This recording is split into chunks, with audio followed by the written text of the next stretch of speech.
Unite the People believes is exculpatory in Mr. Daystar Peterson's case, professionally known as Tory Lanez.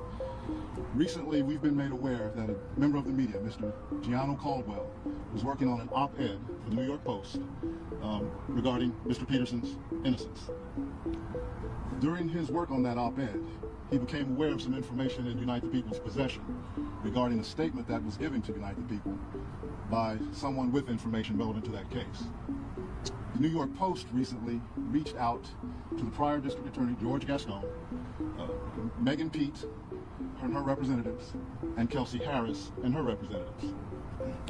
The only party that responded last week was Megan Pete's representatives with a request for more information. A few days later, Mr. Peterson's brutally attacked in his jail cell. Unite the People represents Daystar Peterson in his appellate process. We filed an appellate brief and a writ of habeas corpus on his behalf. The District Attorney's Office has already responded. The case is fully briefed. We're just waiting for the appellate court's decision. We were willing to wait for the appellate process to play out, but given that brutal, unprovoked attack, we felt it necessary to come here today to provide you with this information. It is our intention to make a request to the governor to either pardon or commute the sentence of Mr. Peterson, so that when he recovers from this attack, he's not returned to a jail cell, but that he's allowed to go home and recover. Not long ago, Unite the People was approached by a gentleman named Bradley James. Mr. James informed us he was working as the bodyguard and driver for Ms. Kelsey Harris during Mr. Peterson's trial. As such, he was in close proximity and he had privy to conversations she was having with her husband and others. Mr. James informed us he was not under a non-disclosure agreement or a confidentiality agreement and was free to speak with Unite the People, and that he was doing it because his conscience would not let him not speak and leave a man in prison for something he did not do. Mr. James informed Unite the People that he was witness to the conversation Ms. Harris had, where she stated she had the gun, she fired it 3 times, Mr. Peterson grabbed her arm and knocked it down, and the gun fired 2 more times. In essence, Mr. Peterson never shot anybody, never even touched that gun, never fired the gun. This statement aligns with the statement of the only non-party witness to the case, Mr. Sean Kelly, who at trial testified he saw 2 women fighting, 2 men break up the fight, 1 man grabbed the other one's arm, gunshots came from the passenger side. The passenger side is where Ms. Harris was sitting. This further iterates that Mr. Peterson did not shoot Ms. Pete, did not shoot at Ms. Pete, or did not assault Ms. Pete.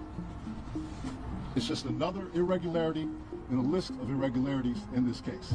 For example, there were 3 potential suspects in the car that night, and yet the only DNA sample was taken of Mr. Peterson, even though unknown DNA was found on the gun. Another irregularity: why, at Ms. Harris's police interview, was a non-lawyer, non-family member, record company executive allowed to participate? Strangers are not allowed in these things, but it was in this case. All of these things point to the highly irregular nature of his trial and his conviction. It is our contention that he was wrongly convicted.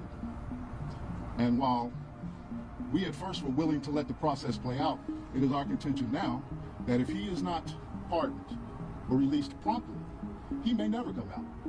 And that would be the ultimate injustice, is that he gets killed in prison for something he did not do. It was 7:20 in the morning when 32-year-old Daystar Peterson, who's more commonly known as the rapper Tory Lanez, was violently attacked.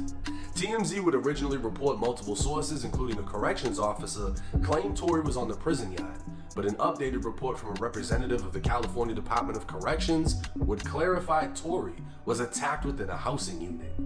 Prison staff rushed into the unit administering first aid while quickly determining Tory suffered life-threatening injuries, forcing them to call 911. Video would emerge of who was believed to be Tory Lanez landing in a life flight helicopter at Kern Medical Center in Bakersfield, California, an hour-long drive from the prison. With that distance, a helicopter was the only form of transportation able to move him fast enough to save his life.